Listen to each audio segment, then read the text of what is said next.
Por siglos, el misterio de la Argentina ha cautivado al género humano.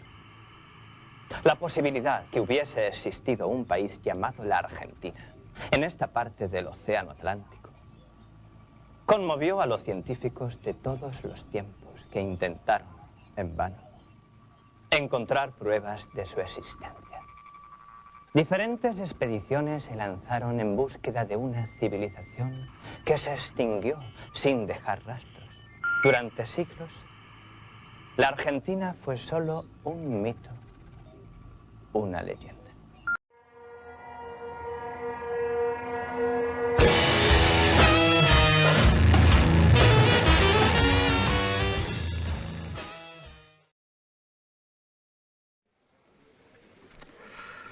¿No extrañas? ¿Nunca te dieron ganas de volver? Eso de extrañar, la nostalgia y todo eso es un verso. No se extraña un país. Se extraña el barrio en todo caso, pero también lo extrañas si te mudas a 10 cuadras. El que se siente patriota, el que cree que pertenece a un país, es un tarado mental. La patria es un invento. ¿Qué tengo que ver yo con un tucumano o con un salteño? Son tan ajenos a mí como un catalán o un portugués. Son estadísticas, números sin cara.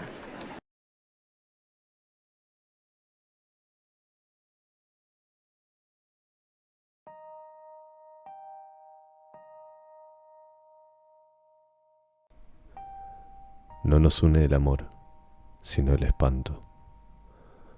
Borges, en su poema Buenos Aires, parece reconocer que esa conexión mística a la ciudad que ama se da más por el camino del sufrimiento que por el del propio afecto. O quizá, podríamos decir mejor, que es en ese mismo espanto donde puede encontrarse y reconocerse la unión de seres que sufren bajo una misma sombra compartida. ¿Cuál será esa sombra en el universo borgiano? ¿Quién sabe? Pero mediante unas pocas palabras, Borges nos coloca frente a la idea ominosa de que algo más allá de lo querible, de lo deseable a simple vista, podría ser aquello que en realidad provoca este vínculo, a la vez buscado como oculto adrede.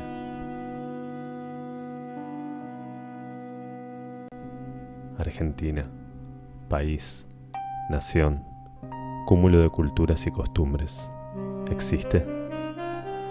Las banderas volvieron a ponerse de moda, en este momento donde los símbolos patrios se mueven y bailan en las calles, en plena pandemia, en un momento crítico, no solo para el país, sino para todo el mundo.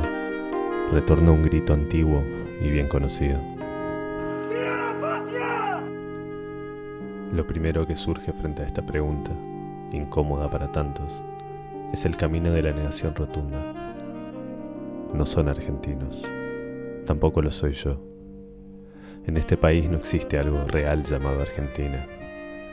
Todo parecería indicar que para el resto del mundo sí, que saben quiénes somos, que nos reconocen argentinos. Pero aquí, dentro de este territorio delimitado, las pruebas son engañosas. La contradicción parece interna a eso que pretendemos ser, pero ni siquiera lo aceptamos. En vez de eso, existe la posibilidad de que un pañuelo celeste y blanco, un grito de cancha o una canción popular siempre esté cerca para taparlo todo, para ser la imagen que sabotea otro intento narrativo, otra posibilidad de cuestionamiento. Argentina es otra cosa, no es un país, es una trampa. Alguien inventó algo como la zanahoria del burro. Lo que vos dijiste puede cambiar. La trampa es que te hacen creer que puede cambiar. Lo sentís cerca, ves que es posible, que no es una utopía, es ya, mañana, y siempre te cagan. Vienen los milicos y matan 30.000 tipos. O viene la democracia y las cuentas no cierran, y otra vez aguantar y a cagarse de hambre, y lo único que podés hacer, lo único en que podés pensar es en tratar de sobrevivir o de no perder lo que tenés. El que no se muere, se traiciona y se hace mierda. Y encima te dicen que somos todos culpables. Son muy hábiles los fachos, son unos hijos de puta. Pero hay que reconocer que son inteligentes, saben trabajar a largo plazo. En su libro El sublime objeto de la ideología, el filósofo esloveno Slavoj Žižek nos habla de la denominada fantasía ideológica, no como una distorsión de la realidad, es decir, como una ilusión que empaña aquello que es verdaderamente real, sino más bien como la estructura misma que permite un acceso a algo que podríamos llamar, mínimamente, realidad. Comprendemos que la capacidad de ver, de percibir cualquier cosa, ya podría, y de hecho está, atravesada por un marco ideológico que funciona a modo de una especie de axioma primordial. De allí que sea tan fácil para algunos aceptar que simplemente las ideologías sean cosas del pasado. He allí al ser ideológico por excelencia. Lo dice desde un lugar, desde una clase, desde una posición en el tiempo y el espacio, pero ignora todo eso frente a la ingenua suposición de que se puede ser puro, libre frente a cualquier tipo de distorsión. Aquí la ideología es algo de lo que se entra y se sale, y no más bien la estructura elemental de los sujetos en situación. No podemos tener acceso a la realidad en sí. Esta sola idea parece una obviedad ya desde la época de Kant. Idea, vale aclarar, que el denominado movimiento posmoderno ha tomado para su uso hasta la náusea, obviamente malentendiéndolo o directamente ignorando la complejidad de toda la historia posterior al filósofo prusiano. Vemos a través de aquello que ya otros, la sociedad, la cultura, la familia, el capitalismo, el patriarcado, establecieron de antemano frente a nuestros ojos. La fantasía funciona de modo que ni siquiera sabemos que estamos mediados por ella. Zizek refuerza la idea, empujándola todavía más adelante. En la ideología sucede como en la apuesta de Pascal. Se cree primero, a fin de encontrar ese sentido de seguridad, luego, en el mundo. Desde ese centro de la matriz de nuestro universo simbólico, la realidad parece tener sentido, pero solamente desde allí. Imaginemos un hombre alemán, nacido y criado durante el régimen nacionalsocialista. Con seguridad, estuvo bombardeado por la propaganda partidaria desde pequeño, presenció los actos del régimen con todo su despliegue megalómano y ha escuchado de sobra conversaciones de sus familiares acerca de lo bueno que es que el Führer maneje el nuevo amanecer de su pueblo. La cuestión es, ¿cómo pensaría este hombre al enterarse que su vecino, una persona trabajadora, justa y buena con quienes lo rodean, es de origen judío? Zizek nos dice que lo más probable sería que el hombre admitiera estas cualidades positivas de su vecino, pero de encontrarse absorto en su marco ideológico, terminaría por llevar dichas observaciones sobre sus atributos al punto que todos conocemos. Sí, mi vecino es una persona cordial y amable, pero ese es el modo en que los judíos tienen para acercarse a nosotros y manipularnos, quedarse con nuestros puestos de trabajo, seducir a nuestras mujeres, and so on, and so on. Hasta aquí no parece haber salida. ¿Cómo escaparnos de la aparente determinación previa a nuestra visión sobre el mundo, si incluso cuando creemos estar afuera, no tenemos una base sólida para saber a ciencia cierta si no seguimos presos de la ideología? Zizek parece ser un poco determinista al respecto. Nos dice que incluso una apuesta sincera por intentar quitarnos los lentes ideológicos de encima no nos aleja demasiado de los efectos que estos mismos producen. Allí cuando sentimos la máxima seguridad de no estar ideologizados, es quizá cuando más lo estamos. De la misma forma que el hombre del ejemplo, no nos basta con ver los hechos que suceden para sacar una conclusión propia, porque es ya la misma ideología la que conduce toda posibilidad hacia sí misma, lo sepamos o no. La ideología ya tiene la respuesta antes de que podamos articular las preguntas. ¿Significa esto que no hay salida de una visión ideológica determinada? Si bien deberíamos decir que toda afirmación sobre la realidad que hagamos será, de algún modo, ideológica, podemos, no obstante, mantener una cierta distancia entre la identificación total, la palabra totalitarismo resuena fuerte, en el modo de percibir y ser en el mundo, y cada uno de nosotros, es decir, cada sujeto ligado a tal o cual identificación. No es más loco el rey que se cree rey que cualquier hombre que se crea rey. La seguridad absoluta, lo sabemos, tiene su resultado final en la realidad psicótica. Está llorando la republiquita. Déjenla de que no llore más. Es el efecto que trae consigo, no de forma inocente, la afirmación más total posible. Dios existe, y no cabe duda de que soy su elegido.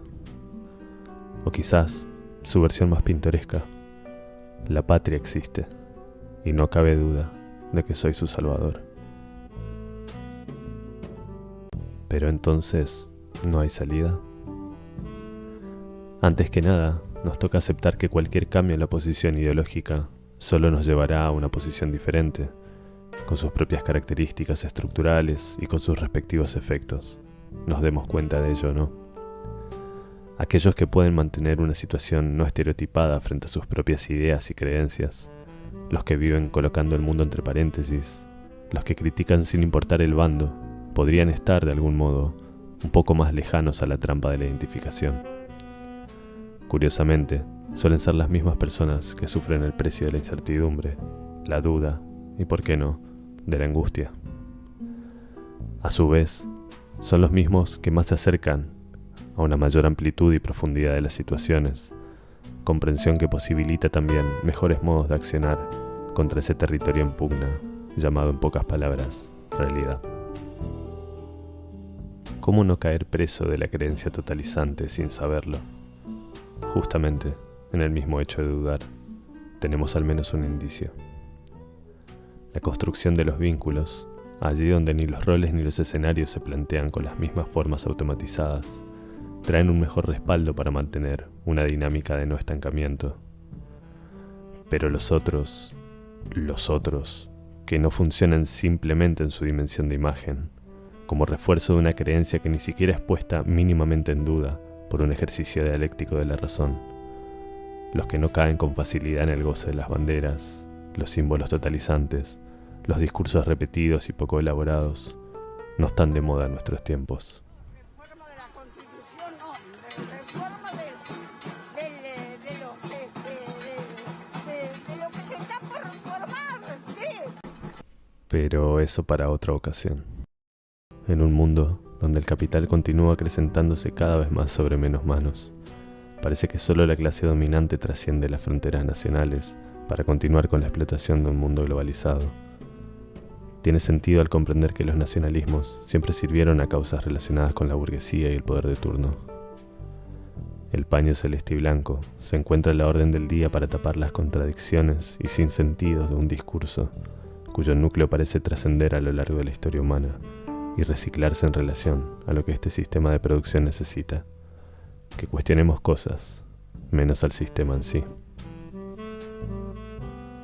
Las telas funcionaron desde siempre como materiales para la unificación, tapando toda aquella que no deja de existir, aquello que trasciende y toca a los cuerpos vivientes que somos, aquello que molesta y que todavía hoy no encuentra solución, que persevera desde el espanto para enfrentarnos a nosotros mismos.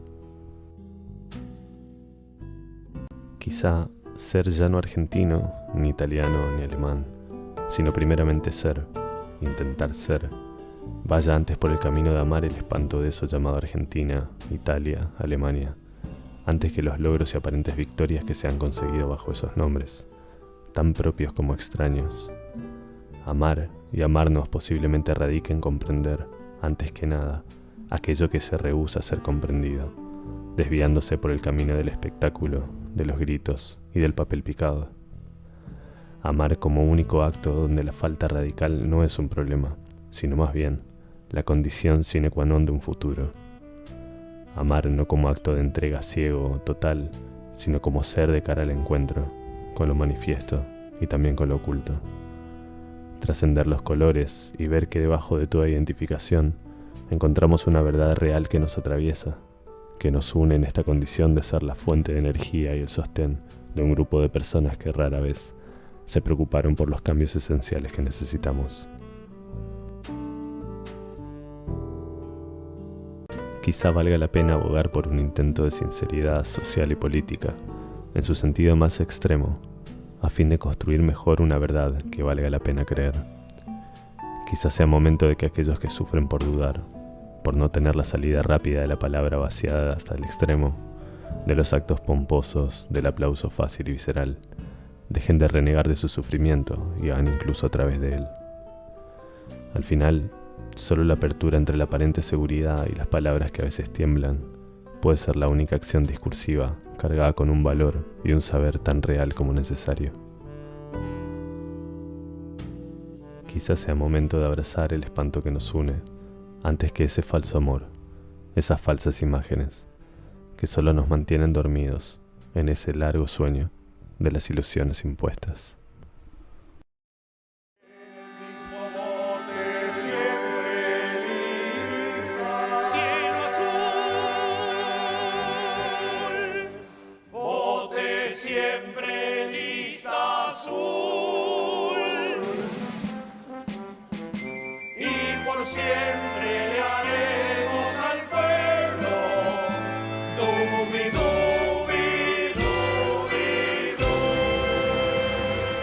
Muchas gracias por ver este video.